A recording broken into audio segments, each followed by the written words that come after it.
አብርሃም ማውራት ፈልጋለሁ ጓደኞቹም ወዲያ የሚሉት ከሆነ ጓደኞቹ ከሆኑ ትዳሩ የሚበጠብጡ እሱን የሚመሩት እነሱ ከሆኑ ያዋጣል። ከዛ ውጪ ግን ጓደኞቹ ከሱ መለየት መታሰር መቀጣትም ካለባቸው እማደርገው እኔ ነኝ የማውቀው። ለገ ነገር ቢሆን እውነት እሱ ሪስፔክት እንዳደርገው በሚጠብቀው ልክ ከሆነ እሱስ እኔን እንዴት ሪስፔክት ያደርገኝም? የፈለገው ሴት እንደዚህ እያመጣ ማንንም አፉን ሲከፍትብኝ የፈለገችው ሴት መታ ስትወራጭ ላይ ዝም ያለ ሰው እኔ በእንትኑ ነው የተናደድሽው አይደል ሩታ? የፍቅር ጥያቄ ስለጠየቀችው ነው የተናደድሽው። እሱ ምንም አላወቀም። እኔ ይሄው በግልጽ መናገርሽ ቦታው ላይ ነበርኩኝ አይደል ሩታ? አላወቀም። ለምን የፍቅር ጥያቄ ሌላ ነገር ነው።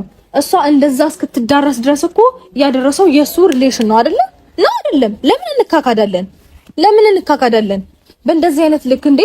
ምንም ቢሆን እኮ እሺ ዛሬ ነው አይደለ? ማለት ልጁ የተፈጠረው ዛሬ ነው እንጂ የመጣው ከልጁ በፊት ግን የኔን ክብር ማስጠበቅ ነበረበት እንዴ?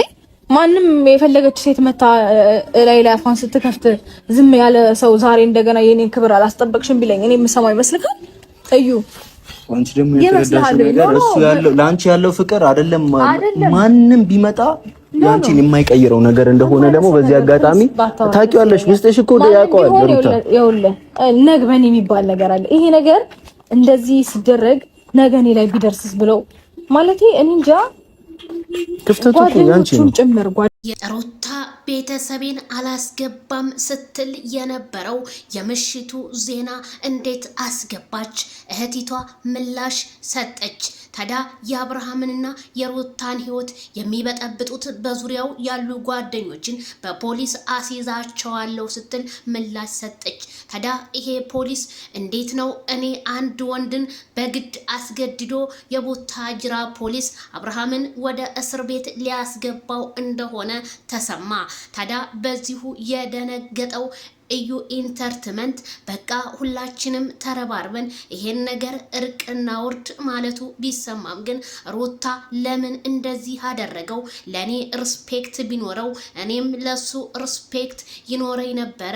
እንዴት ነው ሴት ልጅ እያቃቀፈ እያሻሸ የሚመጣው በላይ ላይ እንዴት ተደርጎ እኔ ማንም የማንም ውርጋጥ እየተነሳ እኔ ሲሰርበይ ሲቀጠቅጠኝ እሱ ግን ለኔ ምንም የሚመስለው ነገር የለም። ስለዚህ በመጣበት መንገድ ሁሉ የመጡትን ሰዎች ሁሉ እመልሳለሁ ስትል ሩታ ቃሏን ሰጠች። ታዲያ ይሄ ነገር እስከ መቼ ነው እንደዚህ ተጨቃጭቀው? እኔ እኮ በጣም የሚገርመኝ ነገር አንድ እንኳን ቤተሰብ ቆፍጠንጠን ብሎ የሚያስታርቅ ሰው እንዴት ይጥፋ? ሁሉም እየወጣ ለካሜራ ምላሽ መስጠት ሆነ።